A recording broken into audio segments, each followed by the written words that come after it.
Hello বন্ধুরা, হাজির হয়েছি নতুন আরেকটা রান্না ভিডিও নিয়ে। আজ রান্না করব সিমাই। দেখো বাবা এখানে এনেছে বাদাম, কিশমিশ, চিনি এনে দিয়েছে, আধা লিটার দুধ। এগুলো দিয়ে আমি আজ রান্না করব সিমাই, সেটা তোমাদের দেখাচ্ছি। প্রথমে কড়াইতে তেল দিয়ে সিমাইগুলো হালকা করে একটু ভেজে নেব। এটা কিন্তু খুব স্লো জাল দিয়ে ভাজতে হবে, না হলে কিন্তু পুড়ে যাবে।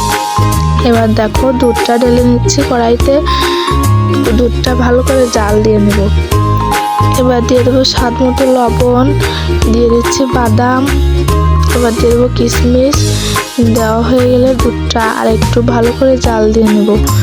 জাল দেওয়া হয়ে গেলে এমনটা হয়ে গেলে দিয়ে দেবো চিনি দিয়েও একটু জাল করে নেব। এবার দিয়ে দেবো এই ভাজা সিমাইটা দিয়ে ভালো করে নেড়ে চেড়ে নিয়ে নেবো। দেখো আমার সিমাইটা হয়ে গেছে, আর এখানে দেখো নামিয়ে নিয়েছি। সিমাইটা দেখতে অনেক সুন্দর হয়েছে এবং অনেক টেস্টি হয়েছে।